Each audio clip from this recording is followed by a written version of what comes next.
So hello everyone, we are back, and now we have some topics which are remaining: shaping and chaining, and the next one is Premack principle, and later we have observational learning. थोड़ा बहुत बचा हुआ है, इसको खत्म कर लेते हैं एक बार जल्दी. तो यहाँ तक हमें पता चल गया था क्या कहते हैं ऑपरेंट कंडीशनिंग क्या होती है. Now we have the concept of shaping and learning, which comes under the operant learning itself. In shaping and chaining क्या होता है इसमें? This question lies in two principles of print conditioning called shaping and chaining. Shaping is a process of learning a new behavior in which successively closer approximation of desired behavior is reinforced. That is, the organism will be rewarded for each small step toward targeted behavior. तो circus में क्या होता है, जैसे हम किसी भी, जैसे कोई शेर होता है, लायन होता है, उसको हम सिखाते हैं. तो जैसे वो रिंग से कूदता है तो हम उसको क्या, डायरेक्ट वो रिंग से कूदना नहीं सीखता, उसको छोटे छोटे स्टेप्स उसको सिखाए जाते हैं कि पहले तो यहाँ तक चल के आएगा, इसके बाद तेरे को ये एक्शन करना है, इसके बाद तुम्हें ऐसे करना है, फिर यहाँ से कूद के जाना, उसके बाद कूद के जाना. तो हम क्या करते हैं, उसको छोटे छोटे स्टेप्स में डिवाइड कर देते हैं. हमारा जो टारगेट जो होता है उसको स्मॉल स्टेप्स में डिवाइड करके और उसको रिवॉर्ड दे देते हैं. उसको किसी भी पर्सन को रिवॉर्ड देंगे कि अगर तू यहाँ तक आएगा तो तेरे को ये मिलेगा, इसके बाद इस स्टेप तक बढ़ेगा तो तुम्हें ये कुछ अच्छी चीज मिलेगी, इस स्टेप तक बढ़ेंगे तो आपको ये बेनिफिट होगा. ऐसे ऐसे करके हम अपना पूरा टारगेट जो होता है उसे कंप्लीट करवाते हैं. And this comes under shaping and चेनिंग. So shaping is a process of learning a new behavior in which successively closer approximation of the desired behavior is reinforced. That is, the organism which will be rewarded for each small steps toward targeted behavior. And any complex behavior, koi bhi complex behavior or skills, is the chain of many steps. The process of chaining involves breaking a task into small steps and then teaching these steps in sequence or a chain. ठीक है, कि मतलब अगर मैं किसी को, अगर जैसे हम ये पढ़ भी रहे हैं ना, जैसे हम 10th तक हम पढ़े हैं, तो ये भी क्या है, प्रोसेस ऑफ चेन है. फर्स्ट हमने सीखा कि 1 2 3 कैसे लिखते हैं. ठीक है, फिर उसके बाद हमने सीखा कि 1 2 3 को अब एक साथ कैसे लिखते हैं, 12 कैसे बनाते हैं, 1 के बाद 2 आता है, 3 आता है, 4 आता है. उसके बाद हम उनको प्लस कैसे करते हैं, उसके बाद हम माइनस कैसे करते हैं, मल्टीप्लाई कैसे करते हैं, आगे फिर ट्रिग्नोमेट्री में क्या होता है. So understanding A math is also type of चेनिंग process, जो छोटे से थोड़ा थोड़ा करके हमें सिखाते हैं. और 10th 11th 12th में हमें क्या आता है, जो प्रॉपर जो मैथ होती है वो हमें सीखने को मिलती है. तो ये प्रोसेस हो जाता है हमारा चेनिंग. And next there's a one more principle which is a Premack principle. Premack principle भी इसके जैसा ही है, एक अलग साइंटिस्ट ने इसके बारे में बोला है, इतना डिफरेंस नहीं है इसमें. So according to this principle, a more preferred behavior can be used as reinforced for a less preferred behavior. तो ये कह रहा है कि इस प्रिंसिपल के अकॉर्डिंग जो हमारा जो मोर प्रिफरेबल बिहेवियर होता है उसको हम यूज करते हैं लेस प्रीफर बिहेवियर को सीखने के लिए. और इसमें एग्जांपल कैसे दिया हुआ है, एग्जांपल से क्लियर होगा ये चीजें. जैसे कोई मम्मी है, वो अपने बच्चों को बोलती है कि अगर तू आधा घंटा पढ़ेगा ना, अगर तू 30 मिनट पढ़ेगा, तभी मैं तेरे को खेलने के लिए जाने दूंगी. ठीक है, तो इसमें क्या हो रहा है एक्चुअल में, तो जो खेलना, जो उसका जो खेलना है ना, वो क्या है, लड़के को ज्यादा पसंद है, छोटे बच्चों को खेलना ज्यादा पसंद होता है. तो that is your more preferable behaviour. उसको हमने यूज किया है किस चीज में, एज अ री enforcement for a less preferred behaviour. लड़का पढ़ना तो चाह नहीं रहा था, पढ़ना तो नहीं चाहता था, वो तो खेलने जाना चाह रहा था. तो मम्मी ने क्या कंडीशन रख दी कि भाई तू अगर आधा घंटा पढ़ेगा तो ही तो खेलने जा पाएगा. तो फिर जो खेलने जाएगा ये हमारा मोर प्रीफर्ड बिहेवियर, उसको हमने यूज किया लेस प्रीफर्ड बिहेवियर को सीखने के लिए. तो ये आ जाता है हमारा प्रीमैक principal. The next one is observational learning, learning by observation. And in this theory of learning we will learn by observation, by having the observation, और क्या कहते हैं हम, social learning theory भी हम इसे बोलते हैं, observational learning, जिसमें हम दूसरों से observe करके हम एक नई चीज सीखते हैं या learn करते हैं, इसी को हम बोलते हैं observational learning. So it is explained, the main proponent of the observational learning was Albert Bandura. This was the psychologist who explained this theory. Unlike classical conditioning, जैसे classical conditioning होती है, उन दोनों के अलावा, उनके जैसा नहीं, उनके अलावा, according to the observational learning of cognitive process play important role in learning behavior. Based on his work, जो ये साइंटिस्ट था उसने जो काम किया था उसने with phobic patients and the famous बोबो डोल एक्सपेरिमेंट, ये कोई एक्सपेरिमेंट था, फेमस बोबो डोल एक्सपेरिमेंट, इसको बता दूंगा ये क्या था, 1963 में किया गया था. तो बेंड्यूरा propounded social learning theory. Social learning theory भी हम इसी को बोलते हैं, observational learning theory. So according to social learning theory, learning occurs in a social setting by observing others' behavior and its outcome. तो हम क्या करते हैं, दूसरों को देख के दूसरों को ऑब्जर्व करते हैं, उनके बिहेवियर को ऑब्जर्व करते हैं और उससे जो हमें सीखने को मिलता है उसी को हम बोलते हैं observational learning. And this observational learning can occur in two ways, the direct observational theories and indirect observational theories. तो डायरेक्ट ऑब्जर्वेशन और इनडायरेक्ट ऑब्जर्वेशन में क्या डिफरेंस होता है? डायरेक्ट ऑब्जर्वेशन में तो ये होता है कि हम डायरेक्ट किसी को ऑब्जर्व करते हैं, कोई सामने कोई एक्टिविटी कर रहा है, उससे हमने ऑब्जर्व किया, उससे हमने सीखा. और इनडायरेक्ट में क्या होता है? इनडायरेक्ट में होता है कि कोई लोग हमें बता रहे हैं कि उनके पास्ट एक्सपीरियंसेस की वजह से, तो वो आ जाता है हमारा इनडायरेक्ट. हम डायरेक्ट हमें उस चीज को फील नहीं कर रहे हैं, हमने वो चीज देखी भी नहीं है, वेरीफाई भी नहीं की है, लेकिन क्योंकि बहुत सारे लोग ऐसा बोल रहे हैं, उन्होंने ऑब्जर्व किया है, मैंने नहीं किया है, उन्होंने ऑब्जर्व किया है, इसी को हम बोलेंगे इनडायरेक्ट ऑब्जर्वेशन. उन्होंने ऑब्जर्व किया, उन्होंने मेरे को सजेस्ट किया कि तुम ये काम मत करना, इसमें प्रॉब्लम आ जाएगी और तुम इस चीज को फॉलो करना. So that will comes under indirect observation. इसमें एग्जांपल भी दिए हुए हैं. So, in direct observation, you learn behavior by observing others. So, direct में क्या होता है? You learn behavior by observing others, called a model. Directly, ठीक है, इसमें directly हम learn करते हैं. While in indirect observation, you learn by observing or hearing others' experience. ठीक है, यही मैंने बताया ना कि जब indirect में होता है observation, क्या होती है? वो हम सीखते हैं ऑब्जर्व करके या सुन के दूसरों के एक्सपीरियंसेस से. जो दूसरों का एक्सपीरियंसेस होता है उससे हम सीखते हैं. लेकिन डायरेक्ट में क्या होता है? डायरेक्ट हम ऑब्जर्व करते हैं. ठीक है. So this kind of indirect learning is known as vicarious learning. इसको भी बोलते हैं वैकेरियस लर्निंग भी बोलते हैं इसको. Suppose you wanted to go on a trip to north eastern state of India. Suppose अगर तुम कोई नॉर्थ ईस्टर्न स्टेट में घूमना जाना चाह रहे हो और किसी ने तुम्हें बताया कि एक फ्रेंड पहले से ही वहां पे घूम के आया, उसने तुम्हें बोला कि तुम नॉर्थ ईस्ट अगर जा रहे हो तो एक अम्ब्रेला कैरी करके रखना अपने पास, एक छाता अपने पास रखना, क्योंकि वहां पे बारिश बहुत ज्यादा होती है. So that will comes under indirect observation, right? मैंने डायरेक्ट तो नहीं देखा, मैं तो वहां पे गया भी नहीं हूँ, मुझे नहीं पता, लेकिन किसी ने मुझे बोला, जो ऑलरेडी वहां पे गया है, उसने मुझे सजेस्ट किया कि तुम वहां पे अम्ब्रेला लेके जाना, क्योंकि वहां पे बारिश बहुत ज्यादा होती है. इसलिए इसको हम बोलते हैं indirect observation. So there are very high chances that you will listen to his experience and carry an umbrella. ठीक है, ये पिछले वाला एग्जांपल है. This kind of learning is also an example of vicarious learning या फिर indirect learning. अब इसमें क्या आ जाते हैं, इसमें इन्होंने एक एग्जाम्पल दिया हुआ है जो फेमस बोबोडोल एक्सपेरिमेंट था. इन्होंने इसमें क्या किया कि अलग अलग 3 कैटेगरी बनाई बच्चों की, और एक कैटेगरी को क्या किया, एक मूवी दिखाई जिसमें बहुत ज्यादा एग्रेशन शो कर रहे थे उनको, कि जो मूवी थी उसमें बहुत ज्यादा मारपीट या फिर एक्शन या फिर ये सब चीजें थी. और जो दूसरे बच्चे थे उनको एक ऐसा कंटेंट दिखाया जिसमें वो क्या था, बहुत ही पीसफुल था, कि बहुत पीसफुली कोई मूवी थी या कंटेंट था जिसमें कोई लड़ाई नहीं थी, एक्शन नहीं था, कुछ नहीं था. तो फिर इसके बाद क्या हुआ, जो एग्रेशन उनको क्या हुआ, एक रूम में रखा और एक क्या किया, बोबो डॉल, एक डॉल थी जिसका नाम था बोबो, वो वहां पे रखी हुई थी. तो जिन बच्चों ने एक्शन मूवी देखी थी ना, तो वो क्या कर रहे थे, उस डॉल को भी क्या कर रहे थे, उसको पकड़ के उसका हाथ खींच रहे थे, पैर खींच रहे थे, बाल निकाल रहे थे, कुछ कर रहे थे.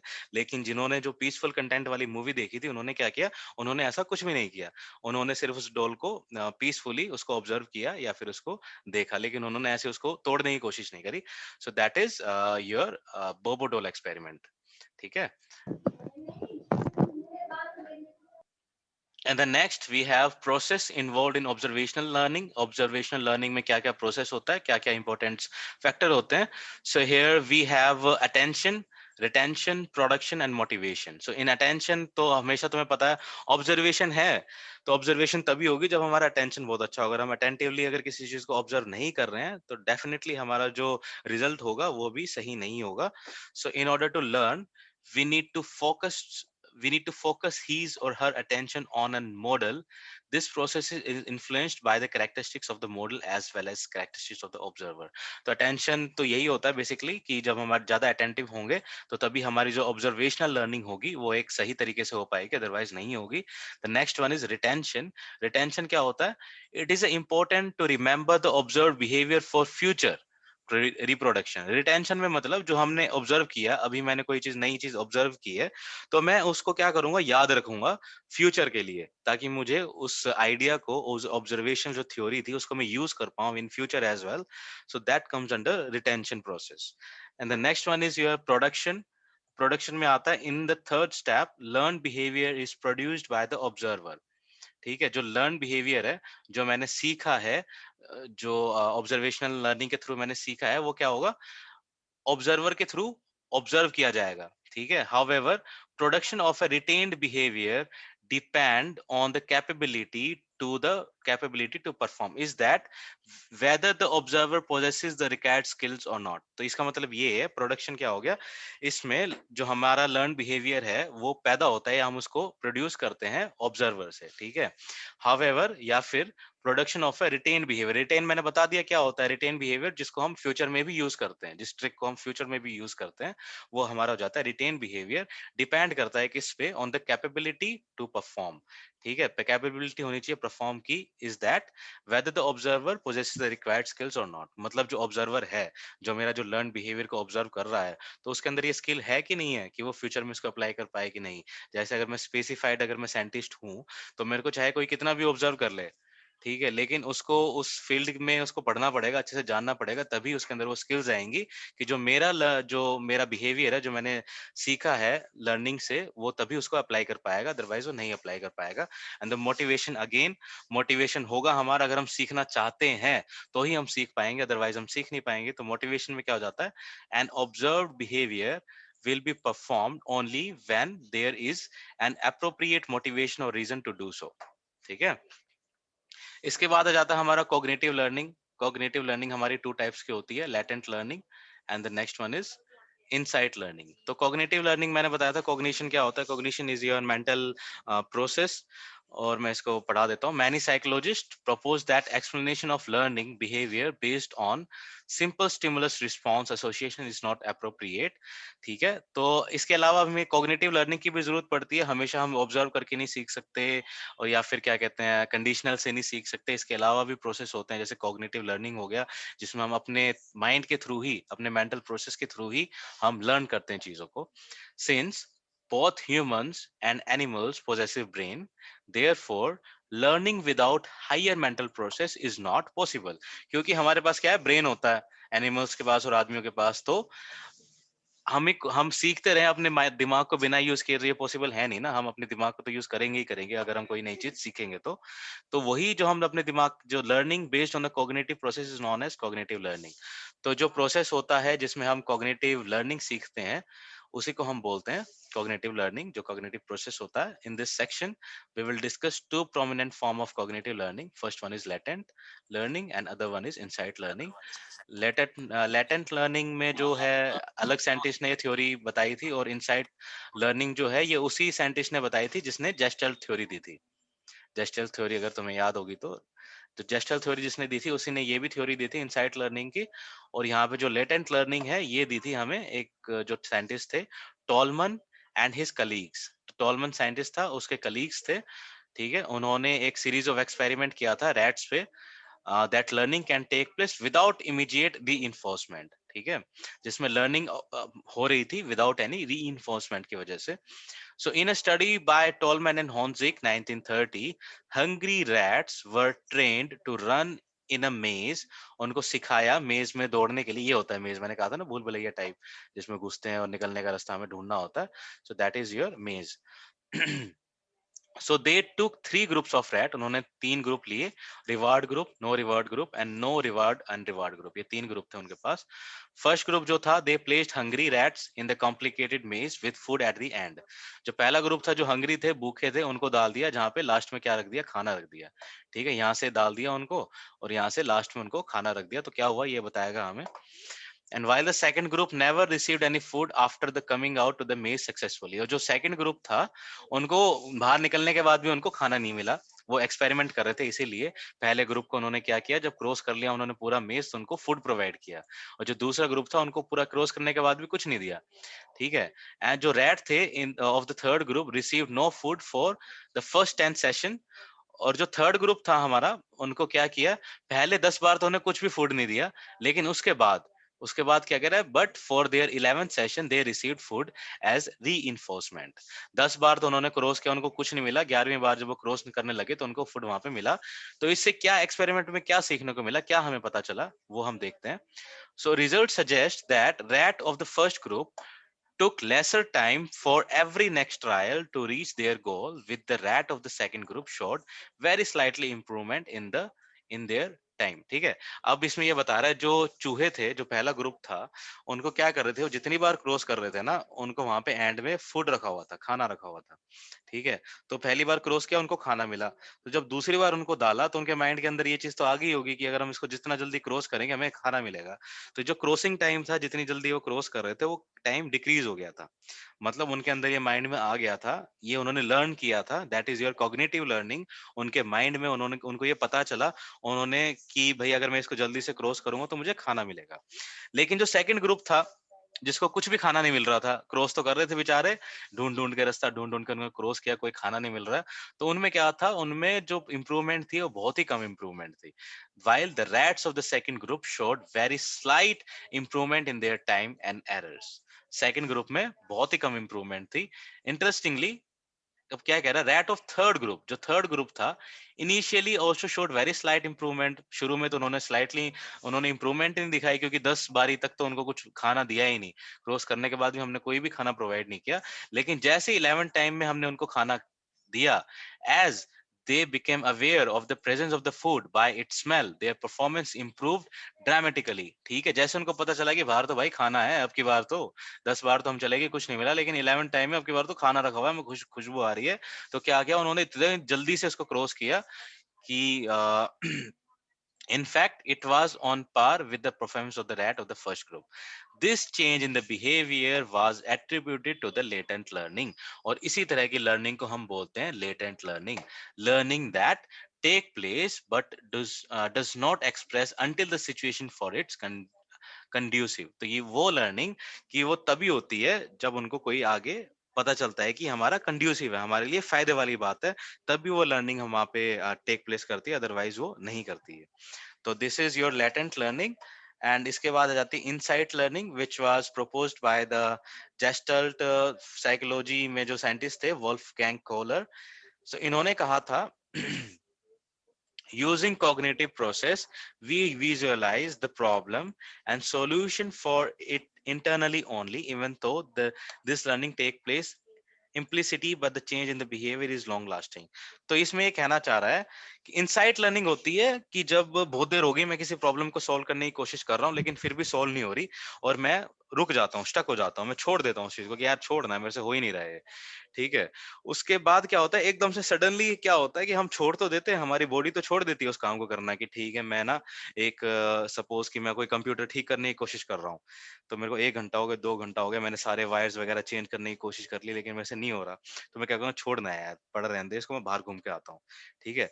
तो मैं तो चला गया बाहर घूमने के लिए, लेकिन बाहर तो मैं घूम रहा हूँ, मेरी बॉडी ने तो वो काम करना छोड़ दिया, लेकिन मेरा माइंड क्या करेगा, जब मैं बाहर घूम रहा होगा ना, मेरे माइंड में दिमाग में यही चलेगा, अरे यार इसको ना मैं ऐसे भी करके देखता हूँ तो क्या पता ठीक हो जाए, ये भी करके देखता हूँ तो क्या पता ठीक हो जाए.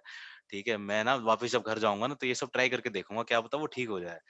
तो ये जो प्रोसेस होता है, जो मैं मेंटली जो मैं अंदर सोच रहा हूँ कि भाई ऐसे ऐसे करूंगा तो ऐसे हो जाएगा, क्या पता, इसी को हम बोलते हैं इनसाइट लर्निंग. इसमें जो एग्जांपल इन्होंने दिया हुआ है, जो एक्सपेरिमेंट इन्होंने किया हुआ है, वो किया हुआ है एक चिंपैंजीज पे इन्होंने एक्सपेरिमेंट किया था, यहाँ पे दिखाया हुआ है. चिंपैंजीज, क्योंकि इसके पास क्या होता है, 99% ऑफ डीएनए होते हैं, ह्यूमंस के साथ शेयर करता है. इसके जो डीएनए होते हैं वो हमारे से 99% मैच करते हैं. तो इसमें क्या किया कि यहाँ पे एक चिंपैंजीज को एक रूम में बंद कर दिया, और ऊपर कोई बहुत ही ज्यादा हाइट पे कोई इन्होंने शायद बनाना था, यहाँ पे बनाना यहाँ पे इन्होंने टांग दिया, जो उसकी हाइट से बहुत ऊपर था. तो क्या किया उसने, शुरू में कूदता रहा, ट्राई करता रहा कि भाई पकड़ लूंगा, नहीं कर पाया. बहुत देर बाद क्या किया, उसने उसको छोड़ दिया, लीव कर दिया कि भाई छोड़, मेरे बस की नहीं है. तो क्या करने लगा, नाचने लगा, कूदने लगा, जंप करने लगा, ऐसे मतलब टाइम पास करने लगा. उसने उसको स्किप कर दिया कि छोड़ना, मेरे को चाहिए ही नहीं है. फिर क्या हुआ, बहुत देर बाद सडनली पता नहीं क्या हुआ, उसने सारे बॉक्सेस को एकदम से रखा एक दूसरे के ऊपर, और बनाने को तोड़ के खा लिया. ठीक है. तो इससे यही पता चलता है, यही जो प्रोसेस होता है हमारा लर्निंग का, ये आता है हमारा इनसाइट लर्निंग के अंडर आता है, कि भाई हमने स्टार्ट में बहुत कोशिश की, लेकिन हम सफल नहीं हुए. उसके बाद हमने उस चीज को छोड़ दिया, लेकिन हमारा जो माइंड था वो हमें, जो कॉग्निटिव जो हमारी लर्निंग थी, वो स्टिल इट इज रनिंग. तो माइंड में उसने सॉल्यूशन निकाला, और फिर बाद में उसने एकदम सडनली उसको आंसर मिल गया, उस प्रॉब्लम का सॉल्यूशन हो गया. So this is comes under insight learning. आप रीड आउट कर सकते हो, इसको रीड आउट करोगे तो बहुत अच्छे समझ में आ जाएगा. And the next one is strategies in learning imaginary, rehearsal and organisation. तो तीन तरह की स्ट्रेटेजीज होती है लर्निंग में। First one is imaginary, second one is rehearsal and third one is organisation. तो इमेजनरी तो वर्ड से पता चल जाता है, जो इमेज से होता है लर्निंग। जैसे इन्होंने यहाँ पे एग्जांपल दिया हुआ है, how many windows are in your house, कि how many windows are in your house. अगर मैं आपसे पूछूं हाउ मेनी विंडोज, आपके घर में कितनी सारी विंडोज है, तो आप क्या करोगे? डायरेक्ट आंसर तो दे भी ना, किसी ने गिनी है, गिन के कभी दिमाग में तो लिखा नहीं होगा कि मेरे घर में 10 विंडोज है। अगर मैंने आपसे सडनली ये क्वेश्चन पूछ लिया कि आपके घर में कितनी विंडोज हैं, तो आप क्या करोगे? दिमाग में विजुअलाइज करने की कोशिश करोगे, कि आप सोचोगे, दिमाग में इमेज बनाने की कोशिश करोगे कि yes this is my room, और यहाँ पे दो विंडोज है, मेरे रूम में तो दो विंडोज है, और मैं किचन में है तो किचन में तीन विंडोज है, और ड्राइंग रूम में चार विंडोज है। ऐसे करके आप काउंट करके आंसर दोगे। तो मैं बेसिकली मैं क्या कर रहा हूँ, अपने माइंड में इमेज बना रहा हूँ, अपने घर की इमेज बना रहा हूँ, और मैं काउंट कर रहा हूँ हमारे घर के अंदर कितनी विंडोज है। So this kind of learning is a process of learning, strategies of learning, it is a mental imaginary. तो क्या किया मैंने? मेंटल इमेजनरी की हेल्प से मैंने उस क्वेश्चन का आंसर किया। And the next one is how many vowels are in the spelling of 100। ठीक है, तो ये भी ऐसे, इसमें क्या कह रहा है? People have mentally formed the image of the spelling of digit 100 and counted the number of vowels present in the spelling. तो इसके कहने का मतलब है, जो भी चीज जो हम मेंटल इमेज से सीखते हैं, मेंटल में इमेज बना के सीखते हैं, या स्ट्रेटेजी, वो स्ट्रेटेजी यूज करते हैं सीखने के लिए, उसको हम बोलते हैं मेंटल इमेजनरी।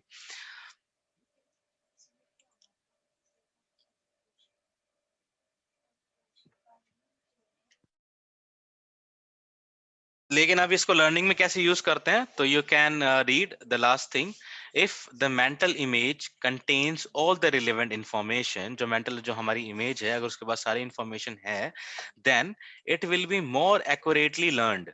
ठीक है, further reading from the book और source having a lot of details also help in forming image and thus improve learning. तो ये मैं तुम्हें बताता हूँ, इसको एकदम एग्जांपल देता हूँ अपनी तरफ से।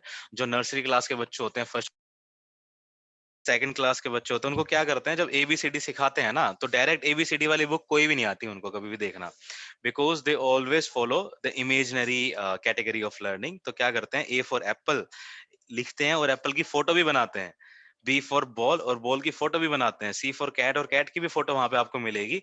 क्योंकि अगर क्या पता उनको ए तो याद रहे ना रहे, लेकिन ये जरूर याद रह जाएगा, ए फॉर एप्पल, और ये एप्पल है। ठीक है, ये उससे उस एप्पल की फोटो से उनको याद हो जाएगा, यहाँ यार ये एप्पल है, ये तो ए से होता है, ए फॉर एप्पल होता है। तो that is a basic idea with the imaginary process, how we use this kind of strategies in order to learn new things. तो ये हो जाता है हमारा imaginary process. And the second one is rehearsal. Rehearsal में क्या होता है? रिहर्सल में अभी तो मैं एग्जांपल दे देता हूँ इसका। रिहर्सल में होता है, जैसे अगर मैं कैटेगराइज करूँ, कुछ लोग होते हैं क्या कहते हैं, रट्टा मारने में बहुत तेज होते हैं। ठीक है, तो उनको कोई मतलब नहीं है कि इसका क्या यूज है, क्या मीनिंग है, क्या कुछ है, बस वो रट्टा मारेंगे, सारी चीजों को रट्टा मार के याद कर लेते हैं। एक तो वो होती है, और दूसरी आती है जो लोग क्या करते हैं, इलेबोरेटिव इंटेरोगेशन। मैं एक बार इसमें दिखा देता हूँ आपको, ऐसे शायद आपको समझ में ना आए। So rehearsing refers to repeating the information over and over again to order to learn it. तो rehearsing में क्या होता है? Refers to repeating of information over and over again to order to learn. तो हम यहाँ पे क्या करते हैं, एक एक्टिविटी को बार बार करते हैं ताकि हम उसको याद कर सकें। इसी को हम बोलते हैं रिहर्सल। तो rehearsal can be of two types, maintenance rehearsal और elaborative rehearsal. In maintenance rehearsal, information is simply repeated a number of times without understanding the underlying meaning to keep it in memory. ठीक है, तो ये हो गया हमारा रट्टा मारना। अगर इसको मैं दूसरे वर्ड्स में अगर समझाऊं, मेंटेनेंस रिहर्सल में क्या होता है, हम एक चीज को बार बार रिपीट करते हैं, बार बार रिपीट करते हैं। मुझे नहीं पता उसका क्या मतलब है, मुझे नहीं पता उसका क्या मीनिंग है, क्या उसका मतलब है, क्या मुझे समझ में आ रहा है, नहीं आ रहा है, लेकिन मैं उसको बार बार रिपीट कर रहा हूँ, बार बार रिपीट कर रहा हूँ, तो वो अपने आप ही मुझे याद हो जाएगी। इसी को हम बोलते हैं रट्टा मारना।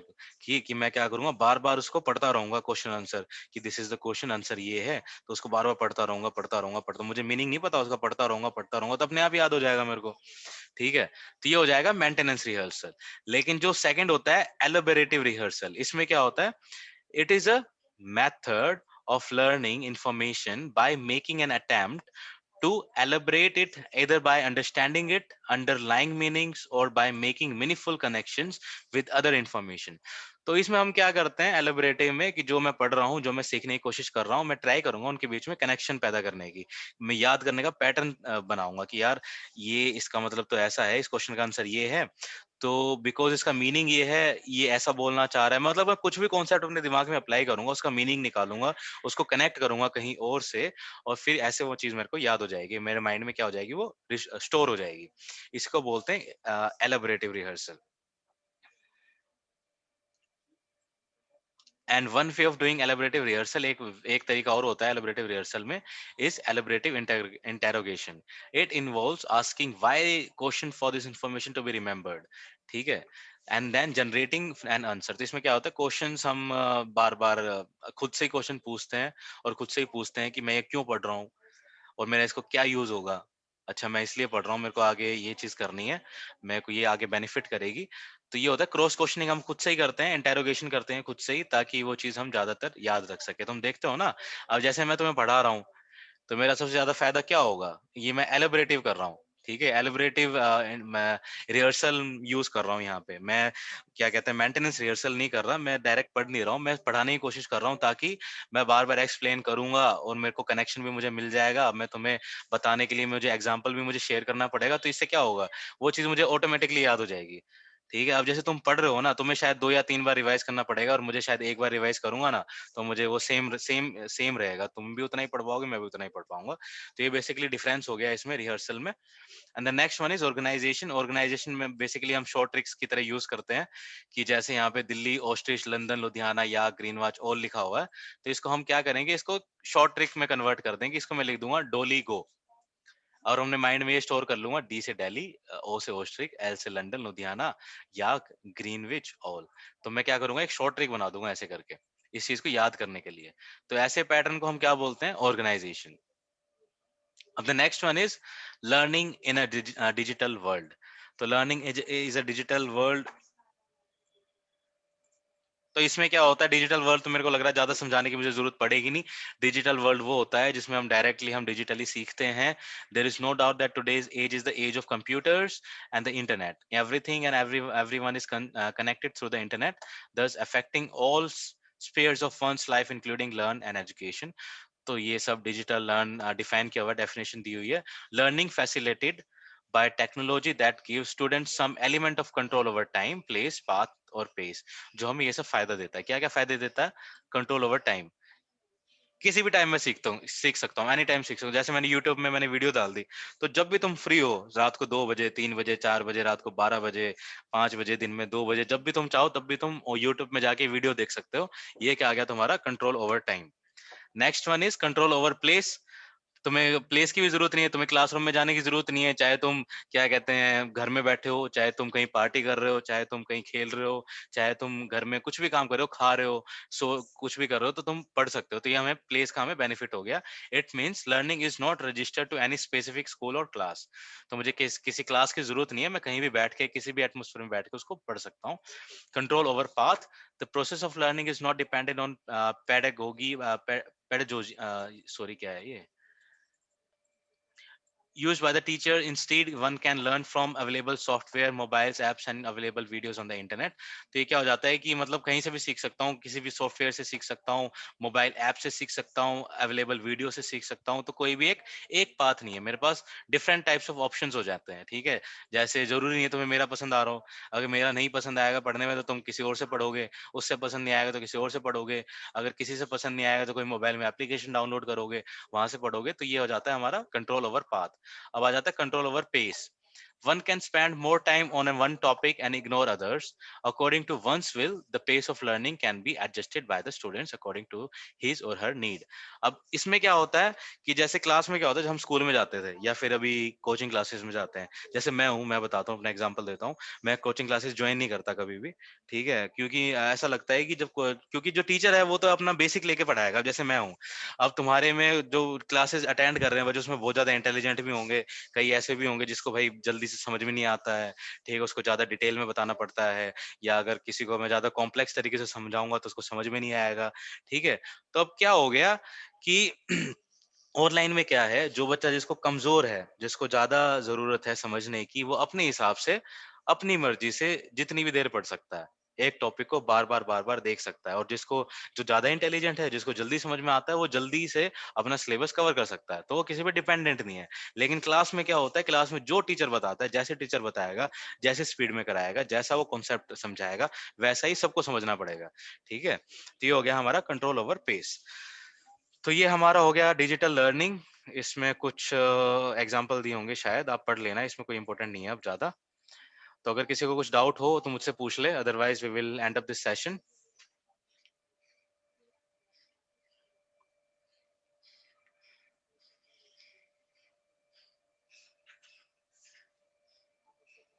Anyone, if anyone have any doubt?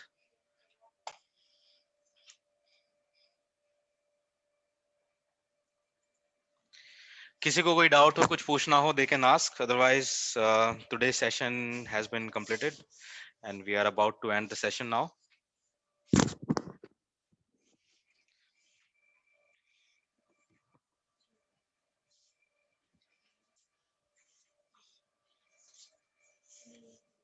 भाई आवाज आ रही है कि नहीं आ रही किसी को? मेरे को तो लग रहा है कोई है ही नहीं।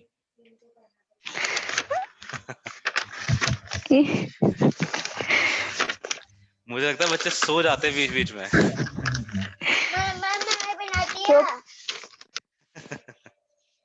ये ऐसी है साइकोलॉजी, देखो ऐसे ही है। मैं खुद क्या है, इतना मतलब इंटरेस्टिंग तो है, लेकिन जब ज्यादा डीप में पढ़ेंगे तभी इंटरेस्टिंग है। वैसे पढ़ाने में तो शायद मुझे लग रहा है किसी किसी को बोरिंग भी लग सकता है, क्योंकि ये सब चीजें तो हम ऑलरेडी डेली लाइफ में फेस करते ही हैं, देखते ही हैं, सीखते ही हैं। बस हमें अब थोड़े से टर्मिनोलॉजी में पढ़ना है। साइकोलॉजी क्या है, सबको पता है साइकोलॉजी क्या होती है, लेकिन हम कोर्स पढ़ रहे हैं तो हमें थोड़ी सी टर्म्स में पढ़ना पड़ेगा, कॉन्सेप्ट में पढ़ना पड़ेगा, ताकि मैं इन फ्यूचर अगर मैं किसी को समझा सकूं कि कोई मुझसे पूछे कि यार मेरे को ये चीज समझ में नहीं आ रही, मैं सीख नहीं पा रहा हूँ, तो मैं उसको अपनी लैंग्वेज में समझा पाऊं कि according to psychology you have to follow this process in order to learn this topic in a better way.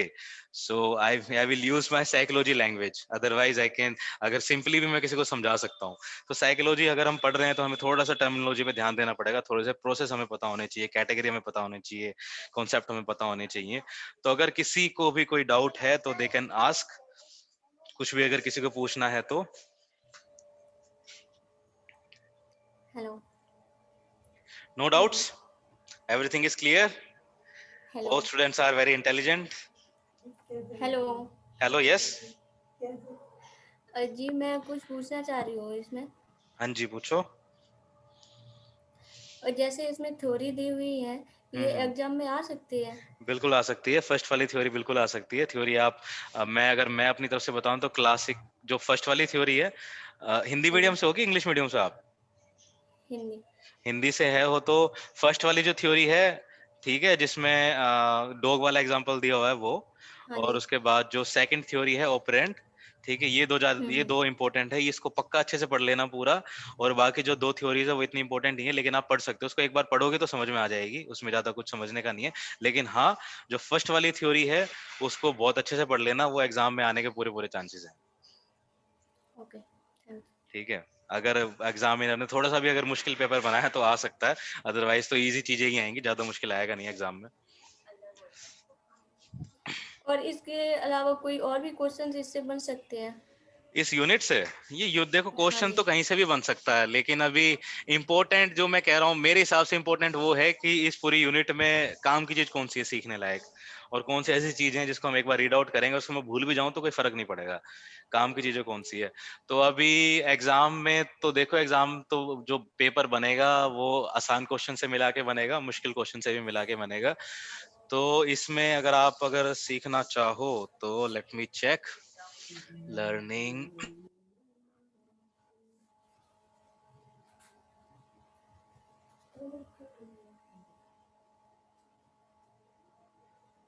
इसमें आप देख लेना, एक तो ये है जो 6.2.1 हेलो, है, वॉइस नहीं आ रही मोटर। थी आपकी। हाँ, वॉइस मैं बोल ही नहीं रहा था तो कहाँ से आएगी।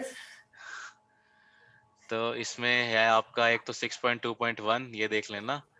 और वैसे आ सकता है, देखो ये भी आ सकता है, nature and scope of learning आ तो कुछ भी सकता है। अगर पेपर इजी आएगा तो क्या पता ये पूछ ले, ये पूछे ही ना, क्लासिकल कंडीशन आए ही ना। अगर पेपर इजी बनेगा तो ये आ जाएगा, अगर थोड़ा सा पेपर अगर ट्रिकी बनेगा तो आपसे ये पूछ सकता है 6.3.1 वाला जो थ्योरीज ऑफ लर्निंग है। ठीक है, तो आपको पढ़ना तो एक बार सारा ही पड़ेगा, लेकिन जो थ्योरीज हैं, पहली थ्योरी है इसको अच्छे से पढ़ लेना, क्लासिकल कंडीशनिंग को अच्छे से पढ़ लेना, और इसके अलावा ऑपरेंट कंडीशन को पढ़ लेना, जो सेकंड थ्योरी है उसको पढ़ लेना। इसके अलावा देख लेना, स्ट्रेटेजीज देख लेना। मैं क्या बताऊं, मेरे को कुछ समझ में नहीं आ रहा है इसमें। एक बार तो आप पढ़ ही लेना सारा, क्योंकि इसमें आसान है। बस जो ठीक है। ट्रिकी है ना, जो आपको पढ़ने में दिक्कत होगी, याद करने में थोड़ी दिक्कत होगी, तो वो यही है, क्लासिकल कंडीशनिंग और ऑपरेंट कंडीशनिंग। इसको आपको थोड़ा सा ज्यादा ध्यान से पढ़ना पड़ेगा। इसके अलावा जो भी है ना, वो एक रीडिंग में ही आपको समझ में आ जाएगा। एक आपको रीडिंग करनी पड़ेगी और आपको दोबारा पढ़ने की जरूरत नहीं है उसको, ऐसा हो जाएगा। ओके। और किसी को कुछ पूछना हो?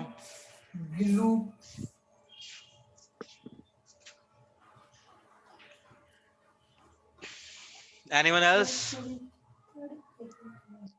No? Okay then. Thank you guys for joining the session, and now I'm about to close it. So have a कल good day. कल का सेशन कितने टाइम रहेगा? कल का सेशन आई विल ट्राई कि मैं 12-1 बजे के आसपास ही लूंगा, 12 या 1 बजे के आसपास ही लूंगा। ओके। ठीक है। अदरवाइज मैं बाकी ऑफिस से जो अपडेट आएगा, मेरे को अभी अपडेट आया नहीं है। आज तो ट्रेनिंग स्टार्ट होनी थी 4:30 से, तो अभी तक अपडेट आया नहीं है कुछ। क्या पता शायद डिले हो जाए ट्रेनिंग में। तो अगर मैं फ्री हो जाऊंगा तो आई विल देखते हैं, फिर मैं बता दूंगा। जैसे भी जो अपडेट आएगी मैं इन्फॉर्म कर दूंगा ग्रुप में। Okay. Okay guys. Okay. Okay guys, have a good day, good okay, evening. Bye पढ़ बाय। लेना एक बार। Bye. Bye bye. Good evening. Okay.